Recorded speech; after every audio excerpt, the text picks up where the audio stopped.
Live from New Delhi, you're watching DD India Live, India's voice to the world with me, Deepika, coming up in the next 30 minutes. India's global outreach on Operation Sindoor continues. All party delegations engage with key figures in multiple nations, highlighting India's continued fight against terrorism.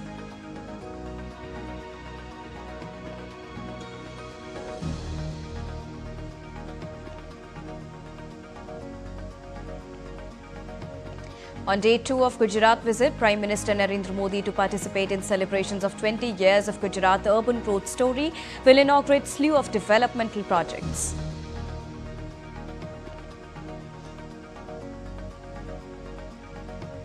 India's financial centre, Mumbai, reels under heavy rain as the city breaks 107 years rainfall record. Weather Department warns of extremely heavy rainfall. Red alert issued for today. Israeli Prime Minister Netanyahu vows to bring back all Gaza hostages, living and dead, as new truce deal proposed. And dozens injured after car plows into pedestrians during Liverpool Football Club's parade. Police arrest a man, rules out terrorism.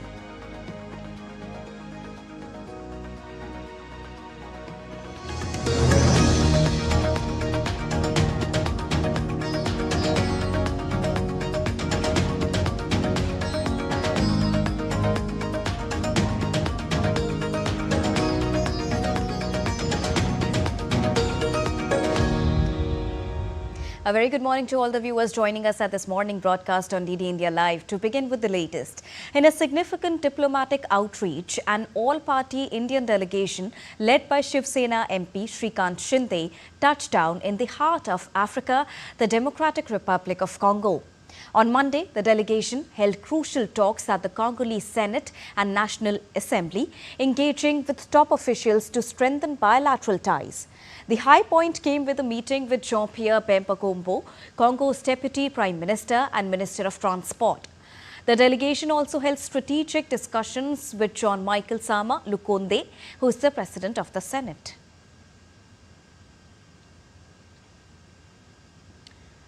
An all-party Indian delegation led by JDU MP Sanjay Kumar Jha has arrived in Singapore after a high-stakes visit to South Korea. In Seoul, Jha condemned the 22nd April terror attack in Pahalgam, where 26 people, including one Nepali, were brutally murdered. TMC's Abhishek Banerjee echoed the call, citing past attacks and warning that India's patience must not be mistaken for weakness.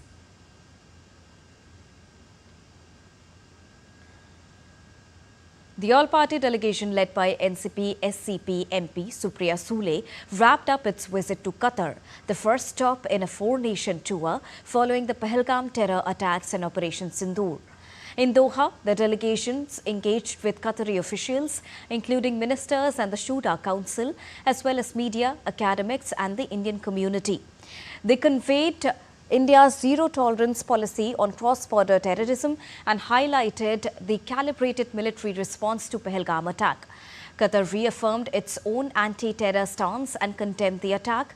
Congress MP Manish Tiwari warned that any future terror attacks would provoke a direct and measured Indian response. BJP MP Rajiv Pratap Rudy emphasized India's message of preventive diplomacy. The delegation will continue its mission in South Africa next.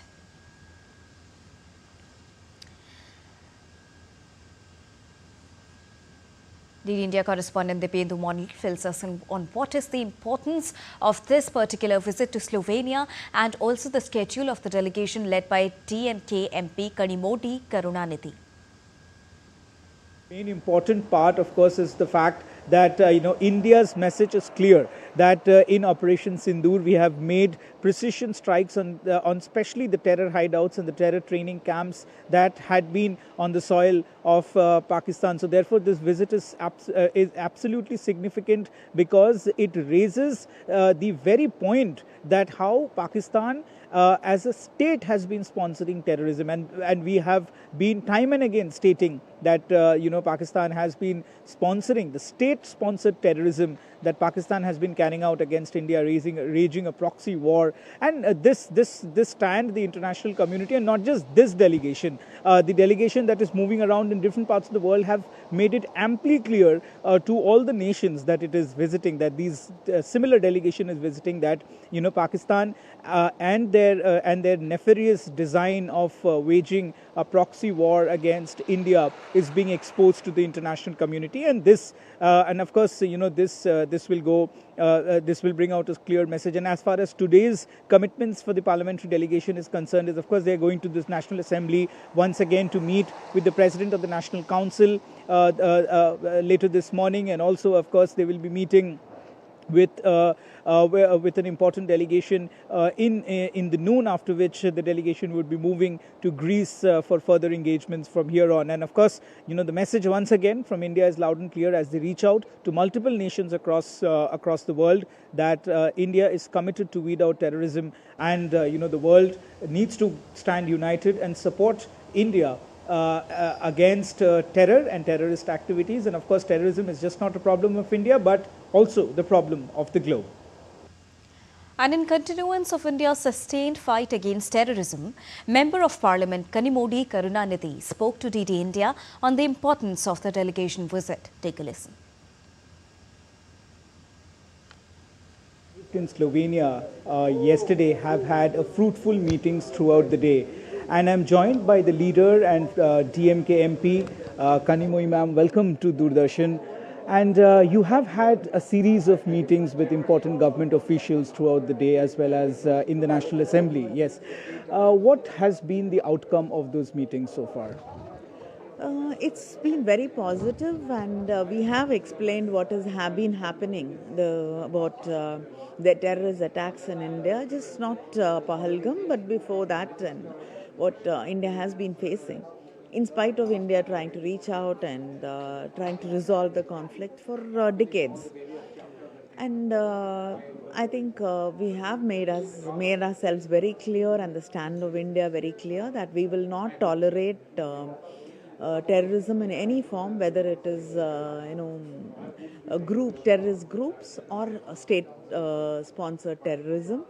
And we also look for the understanding of our important partners and countries like Slovenia, which play an important part in the United Nations Security Council.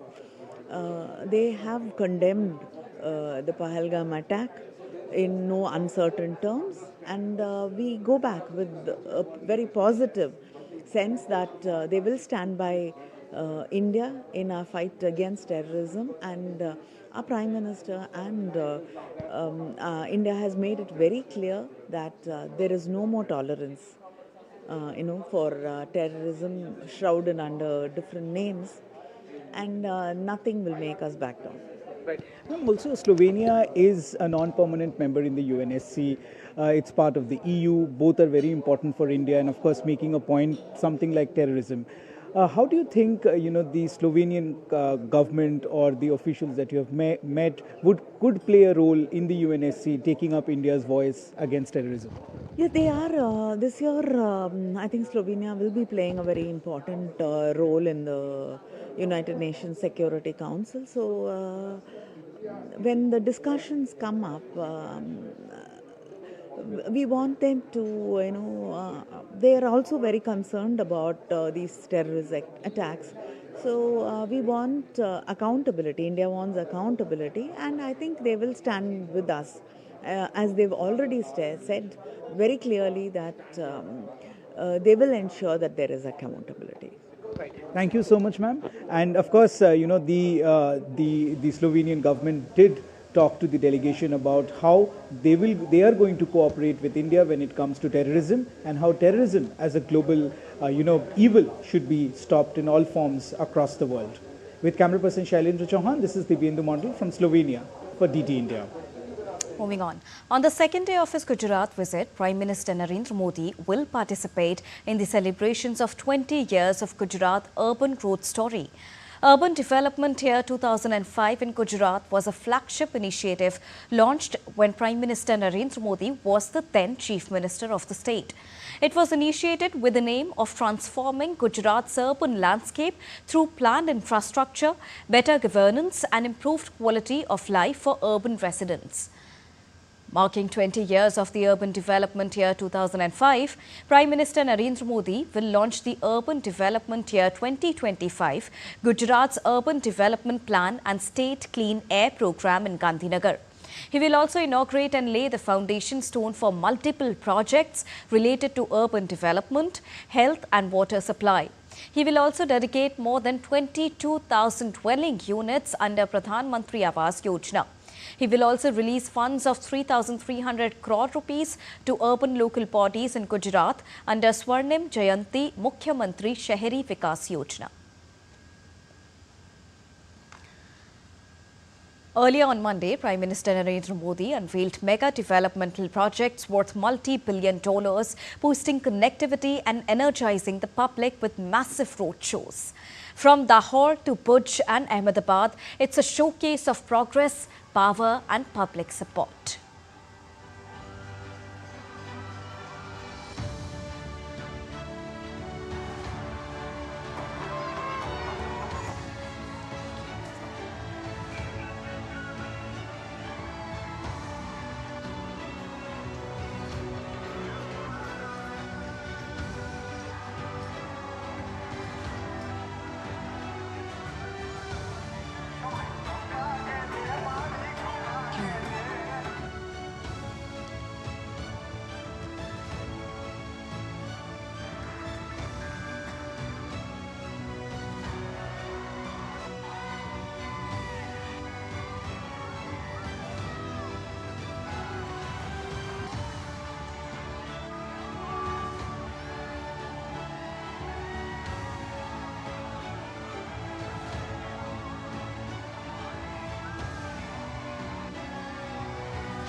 Now let's get you weather updates. Heavy rain lashed Maharashtra's capital city of Mumbai on Monday, and the city recorded its highest rainfall in 107 years on the first day of monsoon itself.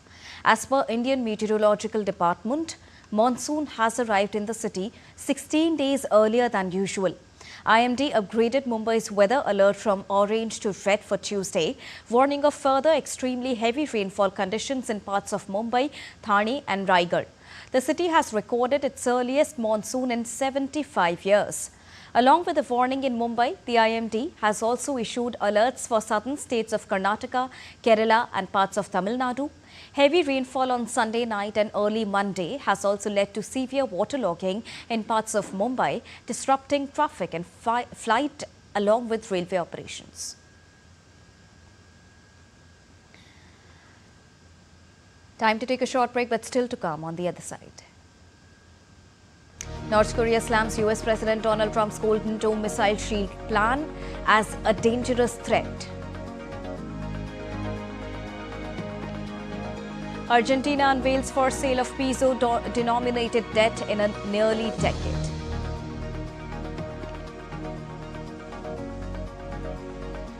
And in sports, Tejaswini clinches gold in women's 25-meter pistol. India tops medal tally at Junior World Championship.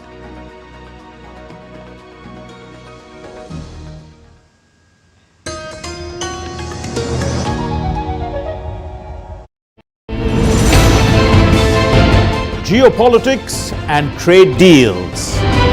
Economic challenges amid development. Hard work and the path to prosperity. It's the economy, always. Between walkers, money is what money does and says. Supply creates its own demand. Between the bulls pulls and bears tears. When supply chains globalization and India rises to the podium. We'll get you centered with the Economic Brief at 8 p.m. every Thursday on DD India.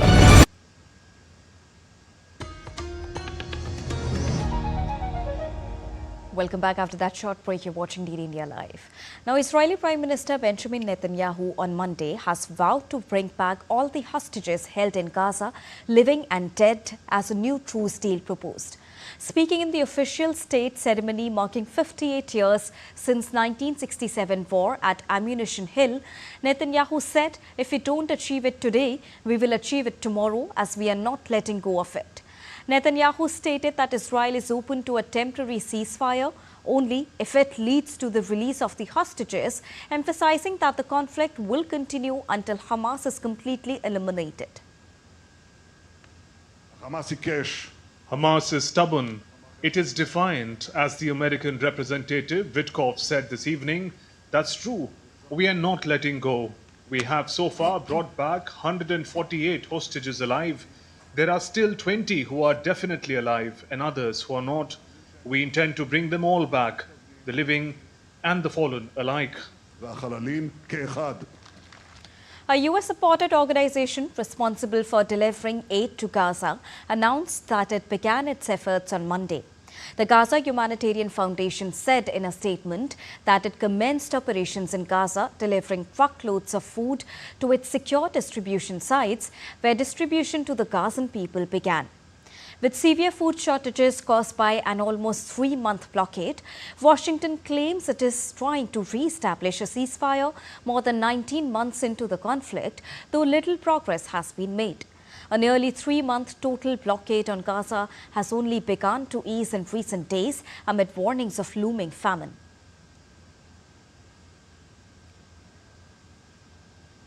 North Korea has slammed US President Donald Trump's Golden Dome missile shield plan as a very dangerous threat that aims to weaponize space.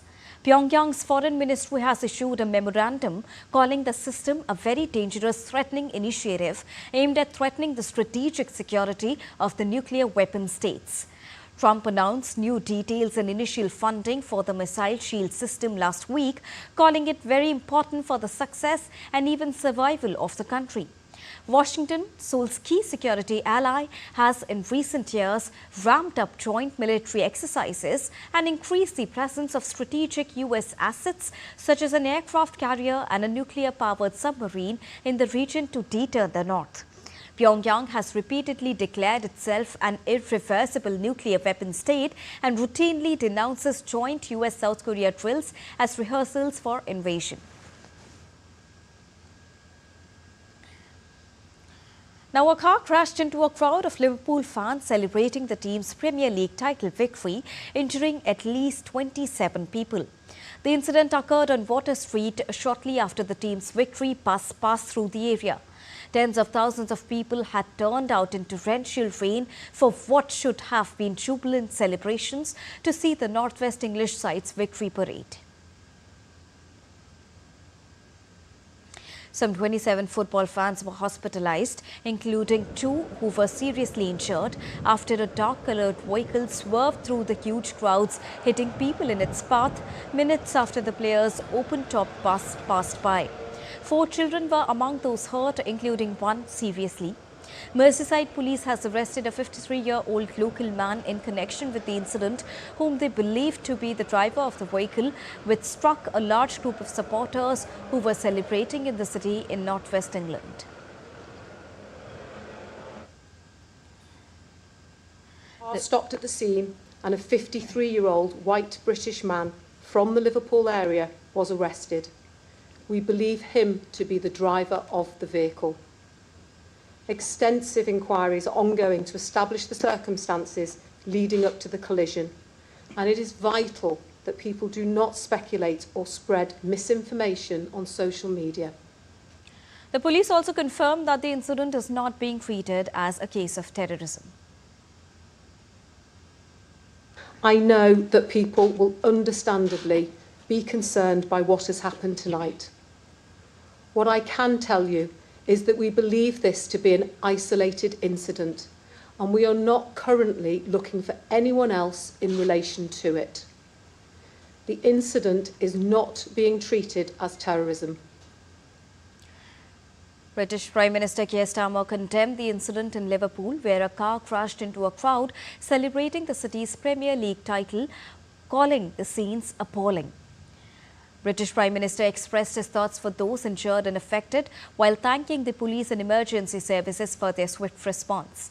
Liverpool FC, Everton FC and Liverpool's Metro Mayor Steve Rotheram-Lowe expressed their support and condolences following a car incident during the Premier League title celebration victory parade.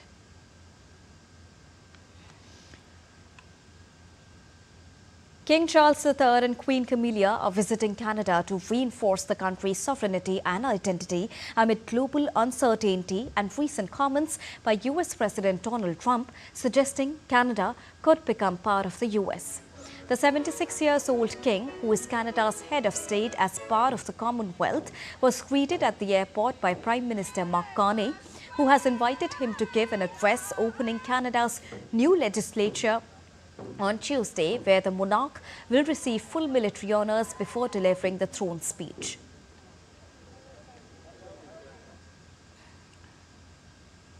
During the visit, King Charles met Canadian Prime Minister Mark Carney and Canadian Governor-General Mary Simon at Rideau Hall in Ottawa on Monday.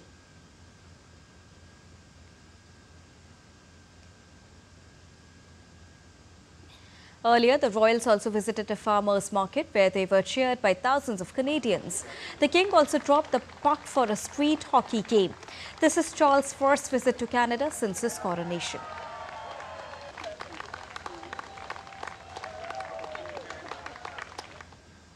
A fire that erupted in a fuel oil tank on Monday at Ecuador's biggest oil refinery is under control.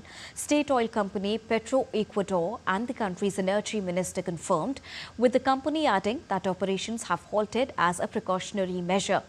All personnel at Ecuador's Esmeralda's refinery were safely evacuated with no injuries reported, and investigations into the cause and infrastructure damage are underway. The cause of the fire at the refinery near Ecuador's border with Colombia was not yet known.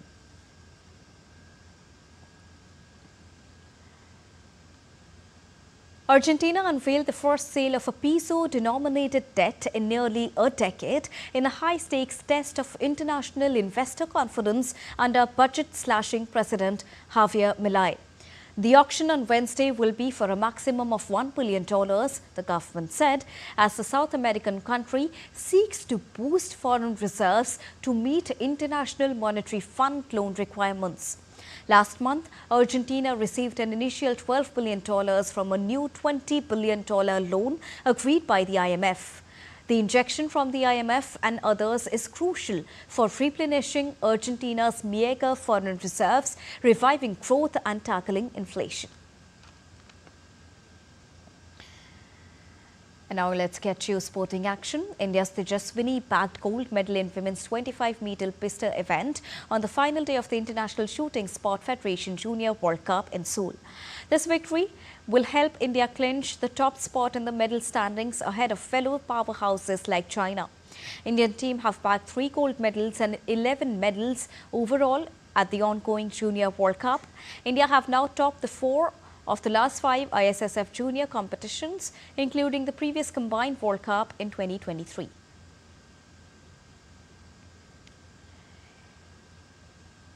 In cricket, Punjab Kings secured a top 2 finish in a qualifier 1 pot with a superbly executed run chase to secure a 7-wicket victory over Mumbai Indians in the history of IPL. In what was a winner-take-all contest, Punjab chased down a total of 185 with 1.3 overs to spare as Josh Inglis made 73 and Priyansh Arya slammed 62. This was the first time in 11 years that Punjab has finished in the top 2 of the IPL. Earlier, Suryakumar Yadav had top scored with 57 to take Mumbai to 184 for a loss of 7 wickets in 20 overs. With the victory, Punjab Kings rose to the top of the points table and will play the qualifier 1 at home in Mullanpur.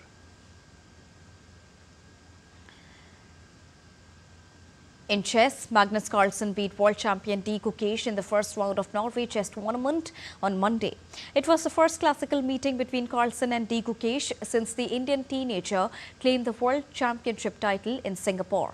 Meanwhile, Arjuna Rikaisi defeated China's Mi Qi in Armageddon after their game ended in a draw. In women's category, Kuneru Hampi took down R. Vaishali in an all-Indian battle. And that's all for this edition of DD India Live, but do let us know your thoughts on the news of the day. For those on the go, you can get all the latest news and updates from India and across the world on the DD India mobile app. The app is available on both Android and iOS platforms. Scan the QR code on the screen to download it right now. We'll be back with more news as it breaks here on DD India. I'm Deepika, and from all of us here in New Delhi, thank you so much for watching DD India Live. Namaskar.